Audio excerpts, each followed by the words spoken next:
राम राम भावांनो, 21 दिवस 21 business idea सिरीजच्या या 6व्या व्हिडिओमध्ये तुमचं स्वागत आहे। आज आपण एका अशा व्यवसायाबद्दल बोलणार आहोत जो तुमच्या घराशेजारी तुमच्या बांधावर जवळपास फुकटात सुरू होतो, पण महिन्याला तुम्हाला लाखो रुपये कमवून देण्याची ताकद ठेवतो। होय, मी बोलतोय मोरिंगा पावडर बद्दल, म्हणजेच शेवग्याच्या पानांच्या पावडरच्या व्यवसायाबद्दल। ही फक्त आयडिया नाही, हे सोनं आहे। हा व्हिडिओ शेवटपर्यंत नक्की बघा, कारण आज मी तुम्हाला हा व्यवसाय शून्यापासून मोठ्या लेवल पर्यंत कसा न्यायचा याचा संपूर्ण रोडमॅप देणार आहे।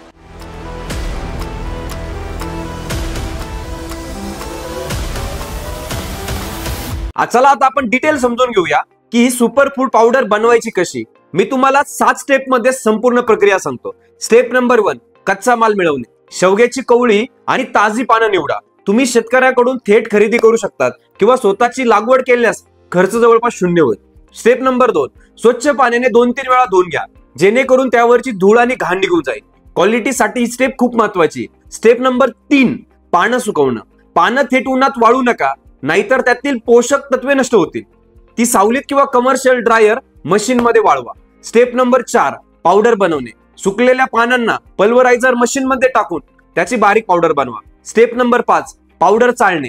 तयार पावडरला बारीक चाळणीतून चाळून घ्या, जेणेकरून तुम्हाला एकदम फाईन आणि एकासारखी क्वालिटी मिळेल। Step number 6, lab testing. तुमच्या पावडरचा पहिला नमुना सरकारी किंवा खासगी लॅब मधून टेस्ट करून घ्या।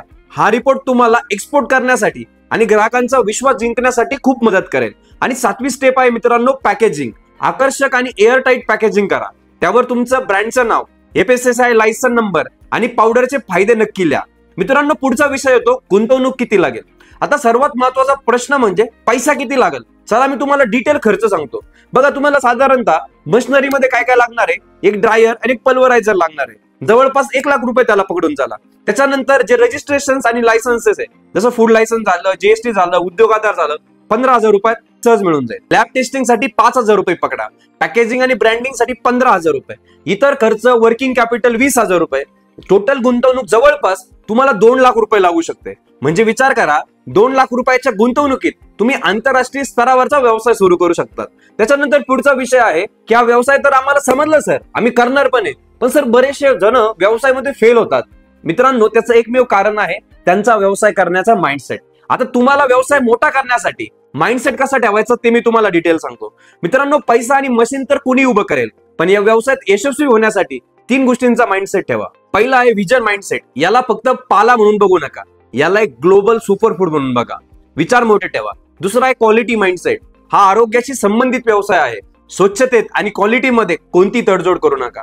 तुमचा ग्राहक तुमच्यावर डोळे झाकून विश्वास ठेवेल असा प्रोडक्ट बनवा। त्यानंतर मित्रांनो, पेशन्स माइंडसेट। आणि हा सगळ्यात महत्वाचा आहे, कारण व्यवसाय एका रात्रीत नाही तयार होत, पण भरपूर रात्र मिळून व्यवसाय नक्कीच तयार होतो। पहिली मोठी ऑर्डर मिळायला वेळ लागेल, ब्रँड बनायला वेळ लागतो। धीर सोडू नका, सातत्य ठेवा। आणि आता सगळ्यात महत्वाचं म्हणजे सर, याच्यासाठी कस्टमर कुठून आणायचे, कस्टमर कसे शोधायचे। चला आता आपण बघूया तुमचे ग्राहक कोण आहेत आणि त्यांना कसं शोधायचं। सगळ्यात महत्वाचं म्हणजे लोकल मार्केटमध्ये। सुरुवातीला तुमच्या शहरातील जिम, हेल्थ सप्लिमेंट स्टोअर्स, आयुर्वेदिक दुकानं आणि योगा स्टुडिओ यांना टार्गेट करा। त्यांना भेटून तुमच्या पावडरचे आकर्षक सॅम्पल आणि लॅब रिपोर्ट दाखवा। पुढचं मार्केट आहे मित्रांनो, ऑनलाईन मार्केट। तुमच्या ब्रँड नावाने Amazon, फ्लिपकार्ट, इंडिया मार्ट वर तुमचे प्रोडक्ट लिस्ट करा आणि चांगल्या फोटो सोबत लिस्टिंग केल्यास देशभरातून ऑर्डर मिळतील। आणि त्यासोबतच मित्रांनो, तुमची स्वतःची वेबसाईट किंवा तुमचे स्वतःचे सोशल मीडियाचे पेजेस। त्यानंतर मित्रांनो, जे मोठे ग्राहक आहे म्हणजे B2B, आयुर्वेदिक औषधी कंपन्या, फूड सप्लिमेंट बनवणाऱ्या कंपन्या, कॉस्मेटिक कंपन्या यांना धडाधड ईमेल करा। आणि जर ईमेल करून रिप्लाय नाही आला तर थेट कंपन्यांना जाऊन भेटा। त्याच्यानंतर मित्रांनो, एक्सपोर्ट मार्केट। तुमच्या शहरातील एक्सपोर्ट एजंट्सला शोधा। तुमच्या प्रोडक्टची क्वालिटी आणि लॅब रिपोर्ट त्यांना आकर्षित करेल आणि तुमचा माल परदेशात जाईल। आता सगळ्यात महत्वाचं म्हणजे या व्यवसायाला एका मोठ्या लेवलला कसं न्यायचं।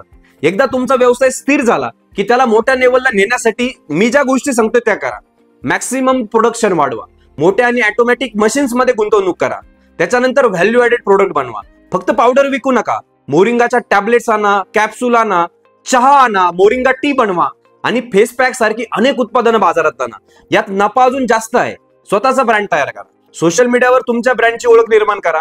मोरिंगाच्या फायद्याविषयी लोकांना माहिती द्या। तर मित्रांनो, हा आहे मोरिंगा पावडर व्यवसायाचा संपूर्ण रोडमॅप। समजला तुम्हाला? तुमच्या घराजवळच्या एका साध्या पाल्यापासून सुरू होणारा हा प्रवास तुम्हाला एक आंतरराष्ट्रीय ब्रँडचा मालक सहज बनू शकतो। जर व्हिडिओ आवडला असेल तर लाईक करून कमेंट मध्ये टाका #हरघर उद्योजक आणि हो, हा व्हिडिओ तुमच्या त्या मित्राला शेअर करा ज्याला स्वतःचा व्यवसाय सुरू करायचा आहे. कारण मित्रांनो, आपल्याला आता प्रत्येक घरात उद्योजक बनवायचा आहे. कारण आता मिशन एकच, हर घर उद्योजक बनूया.